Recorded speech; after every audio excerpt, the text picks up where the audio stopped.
आजिर सुविचार मनीष दरकार पड़िले दुख को बिक्री करी पारे नहीं कि सुख को किणी पारे नहीं। प्रकृत रे ए दुईटी क्षेत्र रे मनीष असहाय होई हारी जाई थाए। मनोबल जदि दृढ़ रहिबो तेबे कौनसी कामरे असफल हेबा नहीं। सफलतार पहाच चढ़िबा पूर्वरु अनेक बाधा विघ्नर सामना करिबाकू पड़ी थाए। जे धैर्य धरे ताकू ही सफलतार चाबिकाठी मिली थाए। सबु आघातर प्रतिशोध नियंतु नहीं काहींकि ना भगवान बोली किछि अदृश्य शक्ति अछि। तांको उपरे भरोसा करी छाड़ी दियंतु से हिसाब ठीक नेबे। संपर्क सेही मानक सहित घनिष्ठ होई थाए जहा सहित पूर्व जन्मरे किछि संपर्क थाए। न हेले ए संसारर भीड़ भितरे किए काहाकू काहींकि बा जानिबो। मने रखंतु जीवन गोटिए मिनिटरे बदली जाए नहीं किंतु गोटिए मिनिटरे नेइथिबा निष्पत्ति आम संपूर्ण जीवन को बदलई देई थाए। जो व्यक्ति निजर अभ्यास बदलई देबो से काली निजको बदलई पारिबो।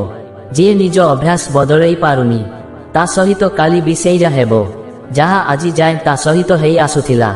सबु खेल कर्मर अटे एहा निश्चित फेरी आसी थाए। आजी तुमको जे कंदेइछि समय आसीबो ताकू कंदेइबा पाई केही आसीबे।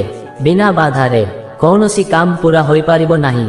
सफलता सेही लोकमानंकर पाद स्पर्श करि थाए जेउ माने शेष पर्यंत प्रयास जारी रखि थांती। शारीरिक बल आउ संपत्ति उपरे केबे भरोसा करिबा कथा नुह। रोग आउ गरीबी आसीबाकू बेसी समय लागे नाही। निजर आत्मा जहा कहूछि ताहा सुनु। दुनिया कथा को भय कर नाही। दुनिया बहुत किछि कहु थाए हेले केबे किछि देई न थाए। काहाकू मिछ कही खुशी करैबा अपेक्षा सत कही कष्ट देबा भल। एमितिरे सिए किछि समय पाई कष्ट पाइबो किंतु विश्वासटी को तो हरैबो नाही। मने रखंतु मनीषर सबुठारु बड़ शिक्षा हेउछि परिस्थिति।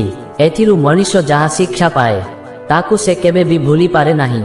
दुनिया रे सुंदर गछ हेउछि विश्वास जहा माटी रे नुहे हृदय रे लगा जाय थाए। बेईमान केबे भी अनुताप करे नाही। स्वार्थपर केबे भी कृतज्ञता जनाए नाही। सुविधावादी केबे भी काहार आपनार हुए नाही। जीवन रे किछि सीख कि न सीख लोकंकु चिन्हिबा सीख काहींकि ना लोक जेमिति देखा जाती सेमिति होई न थांती। सरल विश्वासी मनीष सबुबेले कष्ट और जंत्रणा पाए काहींकि ना से सबु सदस्यंकु आपनार भावी विश्वास करिथाए। नीरवता एमिति एक अस्त्र जहा समस्त दूरताकू धैर्य रे परिणत करिथाए। समस्त प्रकार आशा आकांक्षा रे पूर्णच्छेद पाकाई थाए। आजी पाई एतिकी। जय जगन्नाथ।